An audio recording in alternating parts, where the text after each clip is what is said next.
नमस्ते। आज इस व्याख्यान के माध्यम से मैं आपको टिपिकल डाइकोट स्टेम की आंतरिक संरचना के बारे में बताने का प्रयास करूंगा और सूरजमुखी के उदाहरण के द्वारा इसे समझाने का प्रयास करूंगा। जैसा कि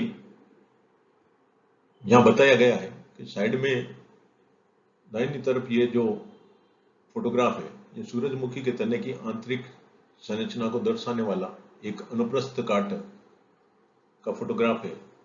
और डाइकोट स्टेम के जो आंतरिक संरचना से संबंधित महत्वपूर्ण लक्षण है, उनमें सबसे पहला लक्षण है कि जो स्टेम हेयर्स हैं वो सदैव मल्टीसेलुलर होते हैं, यानी बहुकोशिकीय होते हैं। यहाँ पे ये आपको दिखाई दे रहे हैं, ये स्टेम हेयर, ये बहुकोशिकीय स्टेम हेयर है। इनमें जो भरण ऊतक है वो हाइपोडर्मिस, कोर्टेक्स तथा एंडोडर्मिस में विभक्त होता है। ये बाहरी परत है, ये एपिडर्मिस कहलाती है और एपिडर्मिस से लेकर पेरिसाइकल तक का जो भाग है ये ग्राउंड टिश्यू कहलाता है।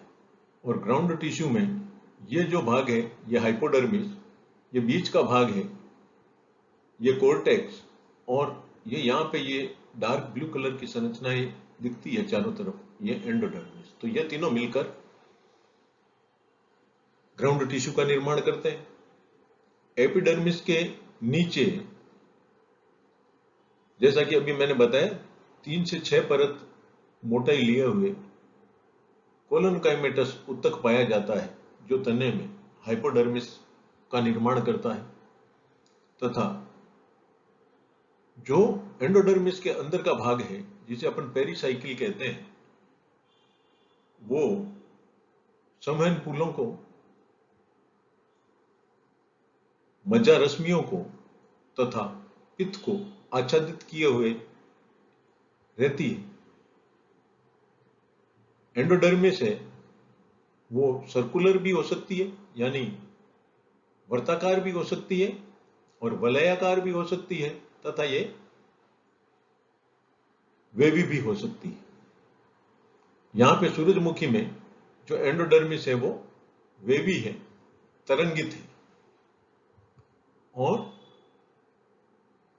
तने में जो पेरिसाइकिल पाई जाती है सामान्यतः स्क्लेरेनकाइमेटस यानी दृढ़ होती है, लेकिन कुछ पादपों में ये पेरेनकाइमेटस भी हो सकती है और हिट्रोजिनस भी होती है। जैसे सूरजमुखी में ये हिट्रोजिनस प्रकार की होती है, यानी फ्लोएम के सामने वाली पेरिसाइकिल है वो तो स्क्लेरेनकाइमेटस होती है, दो संवहन फूलों के मध्य की जो पेरिसाइकिल है वो पेरेनकाइमेटस होती है।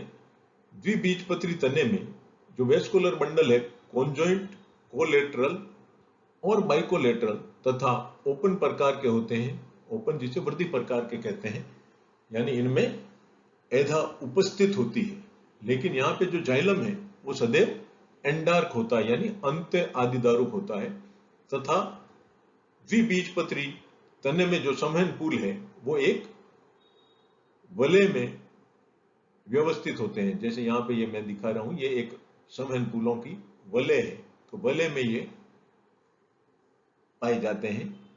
आगे की स्लाइड में आरेख के द्वारा मैं द्विबीजपत्री पौधे के आंतरिक संरचना में पाए जाने वाले विभिन्न प्रकार के ऊतकों एवं भागों का वर्णन करूंगा और समझाने का प्रयास करूंगा।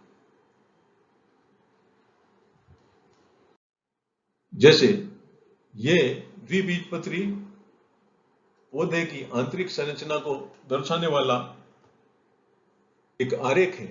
जैसा कि मैंने पहले ही बताया कि इसमें जो स्टेम हेयर है वो मल्टीसेलुलर होते हैं।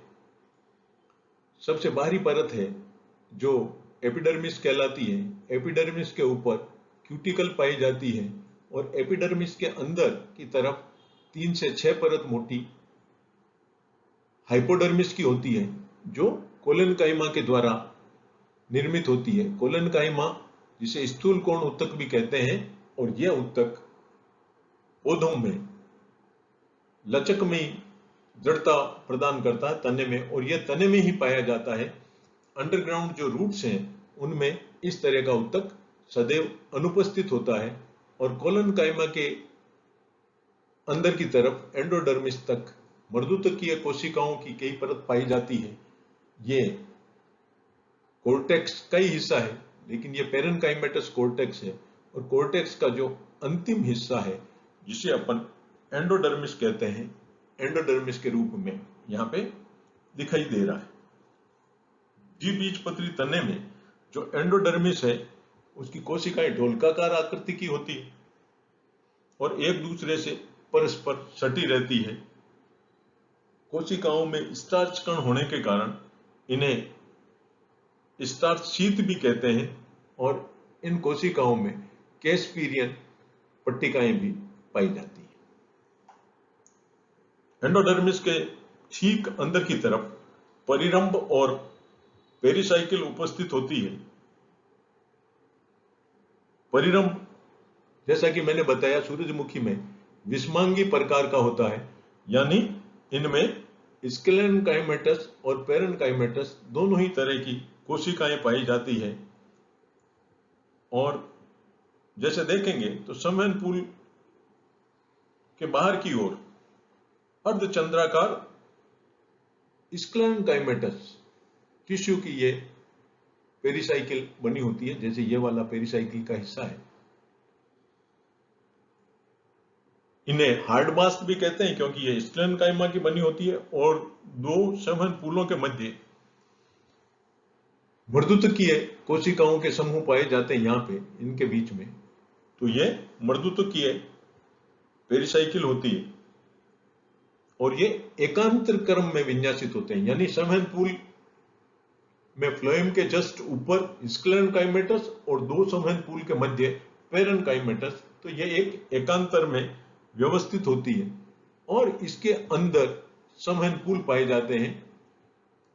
संवहनपूल जैसा कि मैंने बताया कॉन्जॉइंट, कोलेटरल तथा ओपन प्रकार के होते हैं।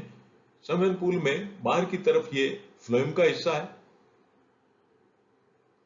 और फ्लोएम के ठीक नीचे ये कैम्बियम पाई जाती है और कैम्बियम के नीचे ये जाइलम का हिस्सा पाया जाता है। और ये जो जाइलम और फ्लोएम के बीच में कैम्बियम पाई जाती है, इस कैम्बियम को फेसिकुलर कैम्बियम और इंट्राफेसिकुलर कैम्बियम के नाम से भी जाना जाता है। जाइलम के अंदर वुड वेसल्स, ट्रेकिड्स तथा वुड फाइबर पाए जाते हैं। इनके साथ साथ कास्ट मृदुतक भी पाया जाता है। एधान जिसे कैम्बियम कहते हैं, जाइलम और बीच में पाए जाने वाला ऊतकों का समूह है और यह पट्टी के रूप में कोशिकाएं पाई जाती है। इसकी कोशिकाएं आयताकार और रेक्टेंगुलर प्रकार की होती है और यह सदैव विभाजनशील होती है। ये अंदर की तरफ सेकेंडरी जाइलम का निर्माण करती है विभाजित होकर और बाहर की तरफ सेकेंडरी फ्लोएम का निर्माण करती है। यह एक कोशिकीय, मूल रूप से एक कोशिकीय परत होती है, लेकिन विभाजनशीलता के कारण बाहर की तरफ फ्लोएम का निर्माण करती है और अंदर की तरफ जाइलम का निर्माण करती है। फ्लोएम में ये पेरिसाइकिल की तरफ पाया जाता है और यानी परिधि की तरफ, संवहनपूल की परिधि की तरफ पाई जाने वाली संरचना फ्लोएम होती है। इसकी कोशिकाएं कोमल होती है तथा सेलुलोज की पतली कोशिका भित्ति युक्त होती है। फ्लोएम में चालनी नलिकाएं, जिन्हें सीव ट्यूब भी कहते हैं, पाई जाती है। इनका व्यास फ्लोएम की दूसरी कोशिकाओं से सबसे अधिक होता है। चालनी नलिका के साथ एक या एक से अधिक छोटी छोटी मृदुतकीय कोशिकाएं पाई जाती है, जिन्हें सहकोशिकाएं और कंपेनियन सेल कहते हैं। कंपेनियन सेल में न्यूक्लियस होता है, जबकि चालनी कोशिकाओं में केंद्रक का अभाव होता है। फ्लोएम का दूसरा घटक फ्लोएम मर्दूतक होता है।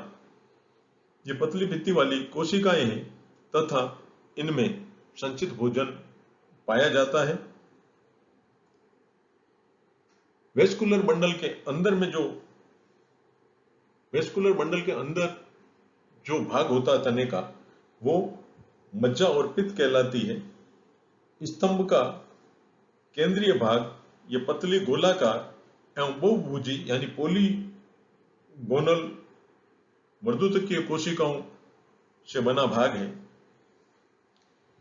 इनमें कोशिकाओं के मध्य अंतरकोशिकीय स्थल पाए जाते हैं, जैसा कि चित्र में दिखाया गया है।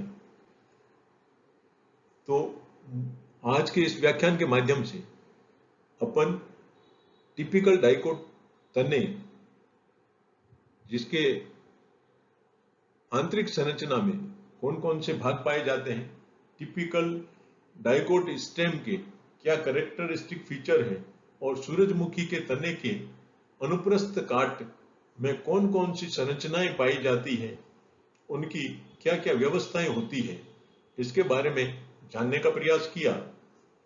आपको मैंने जो बताया वो समझ में आया होगा, और नहीं आया तो आप, जैसा मैं सदैव बताता हूं, व्हाट्सएप समूह में आप प्रश्नों के माध्यम से पूछ सकते हैं और उत्तरोत्तर आप सुझाव भी दे सकते हैं कि इस व्याख्यान को और कैसे रोचक बनाया जाए, जिससे आपको ये समझ में आए। कोरोना काल है, घर में रहिए, स्वस्थ रहिए, पढ़ते रहिए। जय हिंद।